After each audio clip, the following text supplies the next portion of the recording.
of CSF physiology and hydrocephalus, the real basics, the building blocks upon which the whole hydrocephalus block is going to be built.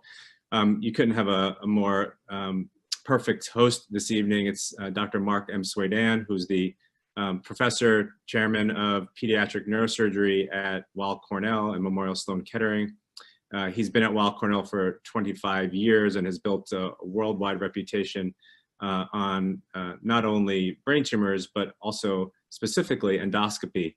And endoscopy and CSF physiology and hydrocephalus are all so beautifully intertwined that he really has developed a world expertise in this. And so to have the opportunity to start this block with someone who's really been a pioneer in the field and has laid a lot of the fundamental background that we all utilize when we do endoscopy is a great pleasure and an honor.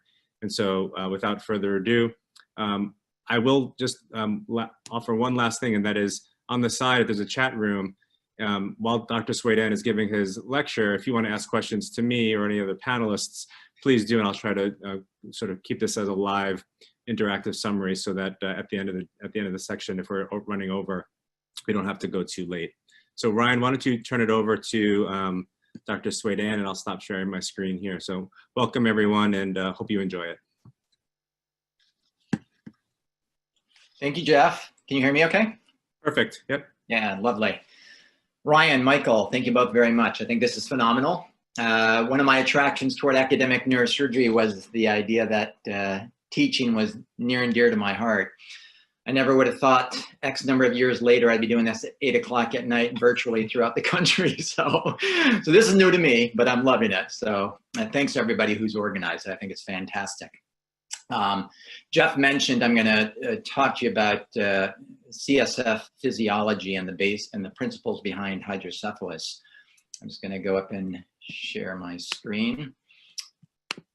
You know, as I think back on the past week, and Jeff was talking about my passion in endoscopy, I can tell you it's born somewhat out of the fact that in the past 7 days, I think I've done 4 shunt revisions, none of them going smoothly. So if there's any incentive to want to have a better system, you know, CSF physiology, hydrocephalus, and the treatment thereof is a great motivational factor. You know, really my interest in this was born out of really endoscopy, and I thought it was and it still remains a passionate part of my practice. And for anybody who will get an exposure, and I'm sure most of you will if you pursue a field in neurosurgery, it's a dramatic kind of a revelation as far as the way the nascent brain looks and behaves. It's really a phenomenal interface, and the fact that this works toward the betterment of patients is really an extreme pleasure on a daily basis. Let's see if I can. There we go. No disclosures. I'm going to go through a couple aspects of this, and I don't know what year everybody is in their medical school training.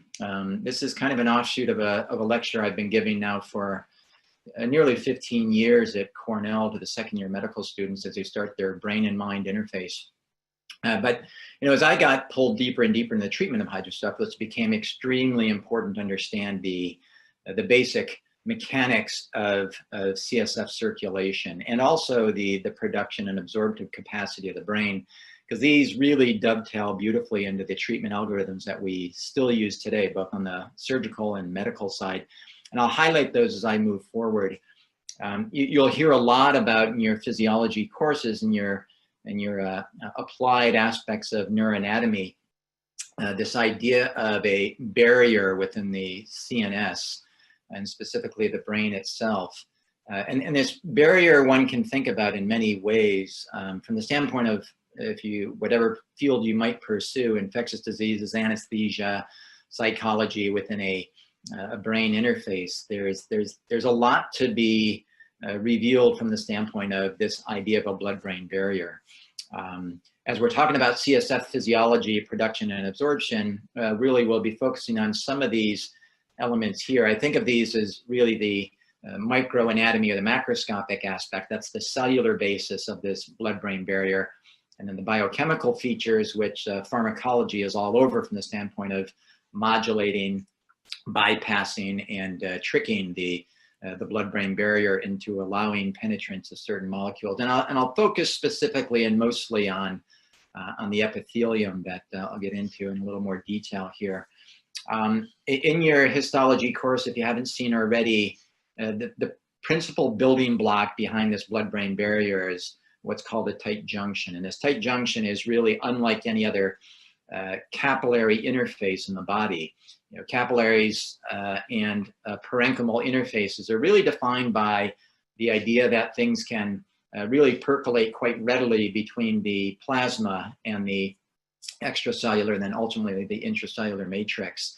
On this EM, this barrier is built around this, what's called zonula occludens, or this tight junction.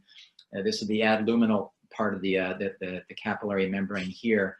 But it's really an interdigitated aspect of the cellular membrane that, if you think about it, this cell membrane then continues as one holistic membrane across the entire cellular substrate. So whatever behavior this membrane bestows upon the cell itself is bestowed upon that whole tissue plane. So we're going to talk about this as it plays towards the choroid epithelium, as well as the epithelium of the capillary as well. And this becomes extremely important. I use this set of cartoons to drive home this point, where the different chambers, here's the, if you will, the capillary choroid plexus, the CSF in this light blue, the brain parenchyma in blue, and the subarachnoid space in gray. And I'll go through this from the standpoint of where this barrier exists, or where the blood-brain barrier exists. For most purposes that you will be dealing with in your medical school and beyond, it's really this interface between the blood and the brain parenchyma that you will be focused on, as far as that really solid substrate of the blood-brain barrier. And that's depicted here in this bold. We're at the level of the capillary endothelium. As you get down to the nearly cellular size, as far as the luminal size of that blood vessel, that barrier exists between the capillary endothelium and the brain parenchyma. So it doesn't have that quick transmission of plasma substrates that can gain access to the parenchyma. Of interest, that continues as the blood vessel passes through the ventricular compartment.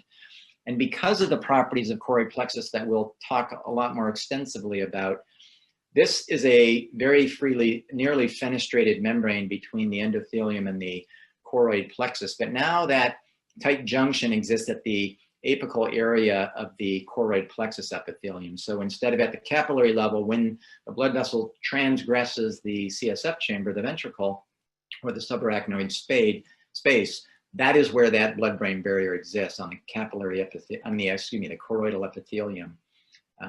All of these are off. These highlights are supposed to denote, thanks to my slide formatting, what are called circumventricular organs. So if we focus on this idea that there is an absolute blood-brain barrier, like every rule in medicine, it's meant to be broken. And these were meant to denote certain areas of the brain where this blood-brain barrier doesn't exist. It no longer exists from the standpoint of that absolute interface between plasma and brain parenchyma, or histology. They're listed here, not that you have to know them, but I think if you think about their function in the normal neurophysiology, it makes great sense. Choosing an example such as the area postrema, which is